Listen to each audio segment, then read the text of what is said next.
Чью личную жизнь вы осмелитесь нарушить на этот раз? За улыбками камер и великолепной сцены разразился шокирующий скандал, потрясший южнокорейский мир развлечений. Пак Саджун говорит, и его слова не только шокируют, но и могут изменить все. Речь идет о Тэйоне и Чингуке? Почему их личная жизнь под угрозой? Не пропустите начало истории, которая оставила безмолвными всю ARMY и публику. Столкновение.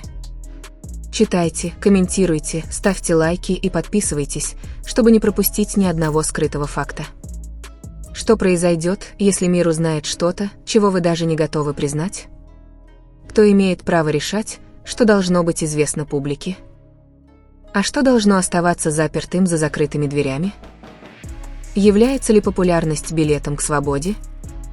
Или это клетка без окон, чтобы дышать? Все это, казалось, взорвалось одним обычным утром, слишком обычным, чтобы быть началом бури. На анонимной платформе появилось 42-секундное видео с намеренно размытым разрешением и двусмысленным, но провокационным заголовком «Вы думаете, знаете, кто они?». В течение 3 часов видео было скачано тысячами пользователей. Ни водяного знака, ни времени, ни очевидного места. И все же эти звуки, они звучат до боли знакомо. Голос, знакомый миллионам людей по всему миру. Даже в самом тихом шепоте слышен смех Чингука, который может исходить только от Тэйона. Само видео мало что показывает.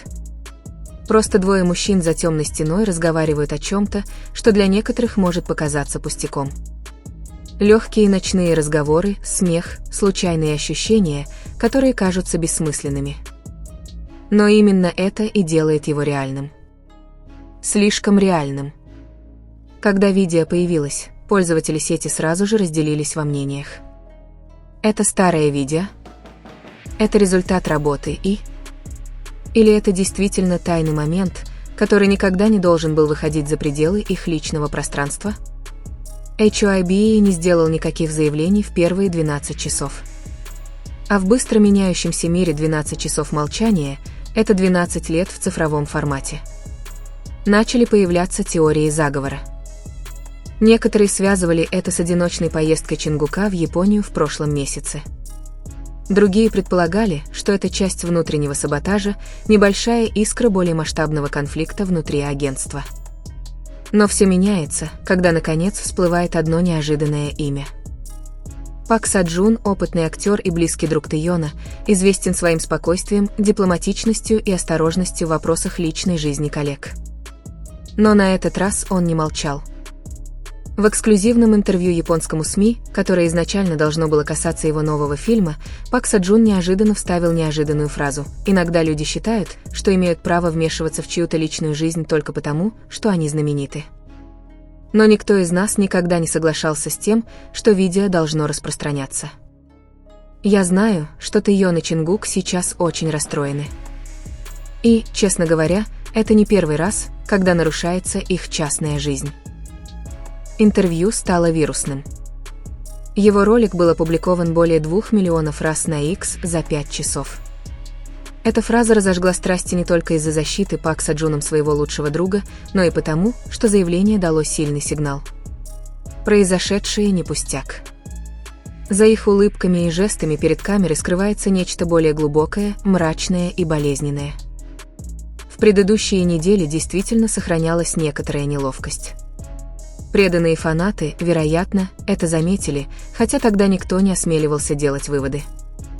Чингук внезапно отказался от прямого эфира и прислал только запись. Тэйон выглядит более сдержанным, чем обычно, даже в развлекательном шоу, обычно полном шуток.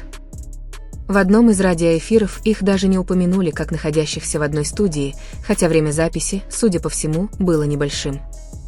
Теперь, после публикации видео, все мелкие моменты пересматриваются, разбираются и анализируются фанатами. Каждое подмигивание, движение рук, интонация голоса – все рассматривается как часть огромной неразгаданной головоломки. И самое поразительное, на 34-й секунде этого видео отчетливо слышен слабый звук, если его усилить с помощью аудиопрограммы.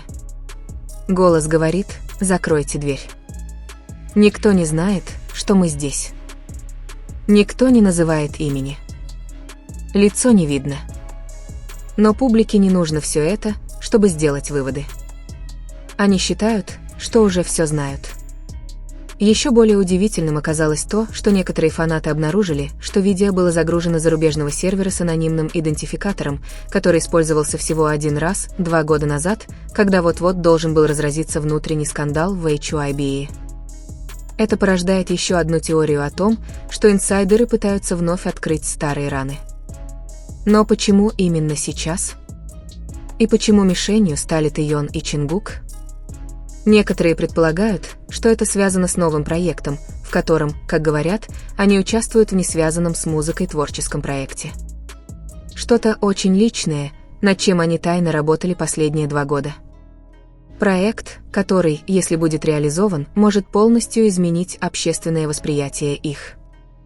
И, возможно, именно поэтому это видео, похоже, призвано помешать, оказать давление или даже угрожать, прежде чем все будет действительно готово к объявлению. В разгар этого хаоса южнокорейские СМИ разделились во мнениях. Некоторые пытаются развеять слухи нейтральной позицией. Но есть и те, кто открыто называет видео доказательством необычных отношений между 2 участниками BTS. Один новостной канал даже сделал громкий заголовок: «Скрывают ли Чингук и Тэйон секреты, которые общественность не хочет видеть?»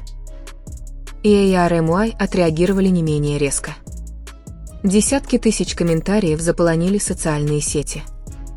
Хэштеги «решетка против Тэйонг» и «решетка Юстичи Фарюнкак» находятся в тренде по всему миру. Но за этой волной поддержки скрываются также атаки ненависти, необоснованные предположения и даже угрозы от людей, которые утверждают, что знают больше. И во всем этом хаосе остается одна загадка. Кто первым снял видео? Ответ может быть скрыт за дверями, которые еще не открылись. Но одно ясно. Это не обычные сплетни о знаменитостях. Это нарушение. Это рана. И, возможно, это начало чего-то большего, более глубокого и удивительного, чем кто-либо мог себе представить. Тем временем камеры продолжают снимать, микрофоны остаются включенными, и мир ждет правды, которая, возможно, никогда не откроется полностью. Или, скорее, правда существует уже давно, но мы предпочитаем ее не видеть. В условиях растущей волны медийного ажиотажа и пристального внимания молчание больше не является защитой. Оно превращается в топливо для каждого предположения, которое развивается бесконтрольно. В мире, где каждый считает, что имеет право знать, 1 секунда без разъяснений может быть отмечена тысячами диких спекуляций. Именно с этим сейчас сталкиваются Чингук и Тэйон. 2 громких имени. 2 лица, которые всегда были синонимами улыбок, сцены и гармонии. Теперь они находятся в центре бури, которую не начинали. Но им приходится с ней столкнуться. Через несколько дней после появления анонимного видео и заявления Пак Саджуна, разжегшего новый огонь, общественность начала замечать то, что раньше ускользало от внимания. Официальной позиции HYBE по-прежнему не было. Ни заявления, ни разъяснений, ни пресс-конференции. Просто молчание. Молчание, которое звучало слишком глубоко, чтобы быть случайным. Но в пасмурный день в Сеуле, без официального объявления, внутренний источник, утверждающий, что он является частью команды цифровой безопасности HYBE, связался с одним из журналистов-расследователей независимой телерадиокомпании. Не для того, чтобы дать разъяснение, а чтобы слить информацию, которая изменила направление всей общественной дискуссии. В 3-минутной 17-секундной аудиозаписи, отправленной редактору, источник произносит одну поразительную вступительную фразу: «На самом деле, мы уже знаем, кто загрузил видео, но никто не осмелился действовать». Согласно информации, которая позже была частично подтверждена в ходе цифровой криминалистики, видео не было тайно записано фанатами, не являлось результатом взлома скрытой камеры и не было создано искусственным интеллектом, как предполагалось ранее. Видео снято во время частной репетиции в одной из закрытых студий за пределами главного здания HYBE. Студия, доступ в которую, как утверждается, имели только высококвалифицированные артисты и сотрудники. Что еще более удивительно, доступ в помещение был зафиксирован системой безопасности, а данные об использовании RFID показали, что в момент записи входили и выходили только 3 человека – Тэйон, Чингук и один старший менеджер по имени К. Имя К сразу же привлекло внимание. Он хорошо известен в корейской индустрии развлечений. До прихода в BTS в качестве креативного менеджера проектов он занимался менеджментом нескольких ведущих артистов. Он известен своей спокойностью, эффективностью и скрытностью. Но кое-что редко известно публике. У К также есть связи с зарубежными независимыми продюсерскими компаниями, особенно в сфере разработки документального контента. Возможно, видео изначально задумывалось как часть их личного секретного проекта или чего-то, о чем даже публично не говорилось. Если это так, почему запись попала в руки третьей стороны? И почему она вдруг анонимно появилась на зарубежных платформах? Источник не объяснил всего, но дал одну важную подсказку. Уже больше года продолжается внутренний конфликт. Не между участниками группы, а в кругу доверенных сотрудников. Некоторые из ближайшего окружения были недовольны тем, что им не предоставили полного доступа к плану нового проекта Чингука и Тэйона, который, как сообщается, разрабатывался настолько конфиденциально, что в нем участвовала лишь небольшая межведомственная команда. Есть зависть. Есть борьба за власть. И, наконец, произошло предательство. Между тем, общественность остается в неведении относительно этого конфликта. Все, что они видят, это то, что двое их кумиров подвергаются нападкам, становятся объектом спекуляций, а их намерения ставятся под сомнение только из-за одной личной записи. А когда новость об утечке источника записи тайно распространяется среди сообщества цифровых журналистов, давление на HYBE становится невыносимым. Но что причиняет боль? Самое главное – это не реакция публики или СМИ. И не дикие домыслы об их личных отношениях. Самые громкие обвинения исходят от людей, которым они доверяют. Бывший хореограф, работавший с ними во время их мирового турне 2022 года, дал интервью для небольшого подкаста, который обычно слушают только инсайдеры индустрии. Но фрагменты его интервью были вырезаны, распространены и обнародованы без контекста. Чингук и Тэйон всегда были слишком близки. Я часто вижу, как они репетируют вместе допоздна, смеются без причины, шепчутся друг с другом. У них свой собственный мир. Эта фраза, хотя и не содержит обвинений, многими рассматривается как подтверждение всех возникших теорий. И неожиданно некоторые международные бренды, спонсировавшие их сольные проекты, начали вести себя двусмысленно, затягивая контракты, приостанавливая рекламные кампании или требуя времени для оценки развития событий. Это уже не просто скандал. Это уже публичный суд, не знающий личного пространства. Формируется грандиозная история с их согласия или без него. Однако посреди всего этого неожиданно появилась фигура, готовая заговорить. В коротком прямом эфире на платформе фан-сообщества RM внезапно произнес фразу с выражением лица, явно сдерживающим эмоции. Бывают моменты, когда нужно говорить, а бывают моменты, когда нужно защищать. Сейчас больше всего нужно молчание. Это не значит проиграть, а уберечь дорогого нам человека от более глубокой раны. Мгновенно атмосфера изменилась. Фанаты начали понимать, что происходящее не просто вирусные сплетни. Это настоящая рана. Это настоящее нарушение прав двух людей, которые даже не успели ничего объяснить. У многих возник вопрос: если это не они слили информацию, если это не часть рекламной стратегии, то кто отнимает у них право на молчание и почему именно сейчас? Двери начали открываться не из-за официальных разъяснений, а из-за давления правды, которое требовало своего места. За кулисами начали задействованы юристы, не для того, чтобы спорить, а для того, чтобы защищать. Потому что, по словам другого внутреннего источника, сам Тэйон на прошлой неделе на экстренном совещании сказал: если вы не можете нас защитить, по крайней мере, не продавайте нашу историю. И в этой одной фразе все кажется очень ясным. Они злятся не из-за скандалов. Они злятся не из-за обвинений. Им больно от того, что то, что должно было принадлежать им, было украдено, а затем без предупреждения продано всему миру. Что делает человека героем? А что делает его предателем? Можно ли считать запоздалую поддержку спасением?